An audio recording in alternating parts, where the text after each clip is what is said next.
My name is Janet Thurgood. I had a near-death experience in 2009 as a result of adrenal failure from living with 25 years worth of autoimmune illness. You know, when you live with autoimmune illness, you have good times and you have bad times. I would come and go in and out of the good and the bad times, but oftentimes when I would get at my sickest, at my lowest, I would lay in bed and say to my husband, I feel like there are forces from beyond the veil trying to suck me out of my body. I mean, that's literally what it felt like when I was at my sickest. I was experiencing anxiety and depression and obviously chronic fatigue and pain.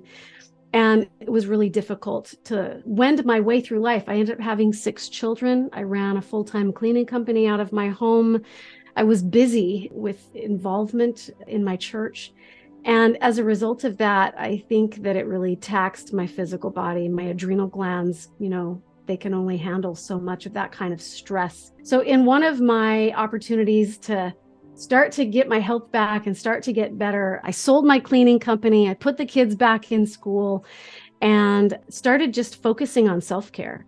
And a part of that self-care was exercising. And I didn't realize at the time that an exercise regimen was not what my body was ready for. And I ended up having adrenal failure. I was exercising with a group of women from my church, and I'm almost, 10, 15 minutes into this workout, I started not feeling very good. In fact, before even getting there, I was not feeling well anyways, but I thought, you know what? No pain, no gain. I'm going to push my way through this. And that was not a good option for me, because my body actually did go down. I started feeling dizzy and weak and shaky, and I collapsed. And as I collapsed, I was laying there in the park as the rest of the women were finishing their workouts. And the last thought that went through my mind was, I'm going to die here. And I knew that I was leaving my body. I could feel myself being pulled, literally pulled out of my body. I could feel my extremities getting hard. My arms started to curl in towards the body. My legs went stiff. I couldn't move my body. I started to notice that I lost my vision. And then the last thing that started to go was my ability to breathe. And that was terrifying for a small moment. So I panicked a little bit as I was laying there. I knew that I had no control over the situation. I knew I had to surrender to the situation, and so I did. And as I popped out of the body, I sort of moved in a direction that was away from the whole scene. I saw that women were coming to gather around to see what was going on. I was lifeless. They said that my lips turned blue. They couldn't get a pulse. They were trying to resuscitate me. Several of them called 911. Some of the women were crying. As I was in that space of going from panic, the panic flipped almost immediately into peace. And as I moved farther away from the body, I noticed that the feeling was just this feeling of overwhelming love and peace. And it was effortless and smooth and easy. And I wanted to go more towards that feeling. And I continued. It was like my free will was steering or navigating, if that makes any sense. I knew that I was going somewhere. I didn't know where, because at that point, I still didn't have any vision. I couldn't see anything, but I knew that etherically, I was moving in a direction and that my free will was navigating. And so as I continued to navigate in the direction of peace, I began to get perspective. I began to see from above the situation. As I looked back at the women who were freaking out and panicking, and some were crying, some of them were on their phones calling 911. And I could hear the sirens. I could hear the ambulance coming to save the day. But it was interesting for me to notice that as I was witnessing the situation from like an external outside perspective, almost like I was hovering above the situation as I was witnessing that, I remember thinking, I don't understand why they're acting that way.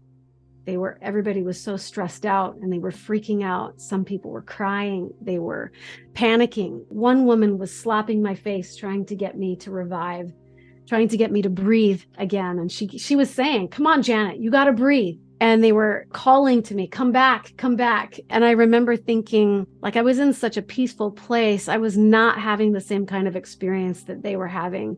And I remember thinking that it felt strange to me that they were so freaked out. And yet I was in this place of absolute love and peace. And I felt compassion for their situation. I did not leave the body for very long. I was only out for a short time. I didn't go to heaven and I didn't speak to angels in that moment. But I know that I hovered in between, in that threshold between this physical mortal dimension and the other side of the veil. And as I hovered there in that space, I was given an opportunity to choose, but it was recommended that I stay with my body, that I go back into that body. I remember as I looked back at the scene and watched what these women were doing and watched how it was playing out and tried to gain understanding for what was actually happening, there were three things that hit me the most. And the first was, as I look back onto the body, I remember thinking that the body it just looked like an inanimate bag of dirt and water. So it was lifeless. It was not animate. It wasn't doing anything. It didn't have any power. And as I looked at that, it was a strange feeling to think how familiar that body looked in the moment, but yet at the same time separated from it. The perspective that I got in that moment was, I used to think that I was that body when I would stand and look in the mirror or get ready for the day or come and go and greet people and have experiences in my life. I thought I was that body. I thought that that body was my persona. And so in that moment when I thought, you know what, that body's lifeless. That's not me. I'm over here and that body's over there doing nothing. And so I began to question, I began to ask questions, and I began to think to myself, if I'm not that body, who am I? What is this? Why am I still conscious? Why am I not panicking to breathe? Why am I not freaking out? Why I am in this state of absolute peace and bliss and love? That led me to the next understanding that was given in that moment. And that understanding was, death is not real. Death is a doorway that we pass through. It's a corridor. And our souls are eternal.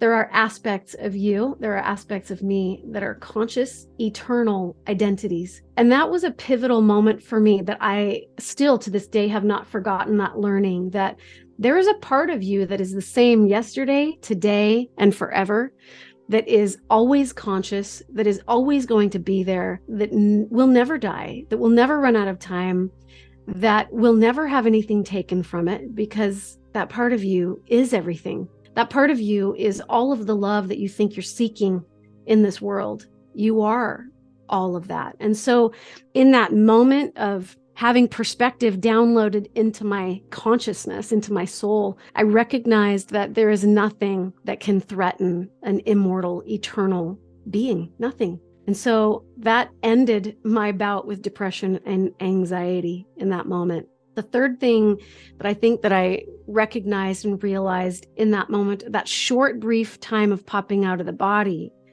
was I always tell people this, that I feel like I stepped into the oneness. So as I asked the question, who am I? If I'm not that body, who am I? I stepped into this feeling of, I am every blade of grass. I am every sand in the sea. I am every mountaintop. I am every star in the heavens. I am the container of the universe. And in that knowing, I started recognizing that I can see myself being reflected in all of creation. And that oneness is something that every single one of us as human beings have access to. And I didn't know that I had access to that until I popped away from the body. So I'm grateful for that. This experience was a catalyst for me, for expanding my consciousness, for stepping into the oneness, for realizing that I'm one with you. I'm one with God. I'm one with all creation. So for me, the takeaway has been, it's not really about death. It's not really about dying. It's about opening and expanding. God is inviting and encouraging all of us to come to know ourselves better. And I think that's the purpose for NDEs. I will never fear the process of death again. It was so easy. It was so smooth. It was so gentle. It was so kind and compassionate and peaceful and not scary at all. I used to fear the process of death, and now I never will again. And when you recognize that you are one with everything in your experience, you start treating the world in a very different way. You start valuing things in a very different way. And so those are my takeaways. That was the learning that I got from it. And that was actually where my 25-year battle with Lyme's disease and autoimmune illness ended, was in the recognition of who am I as a divine, eternal being.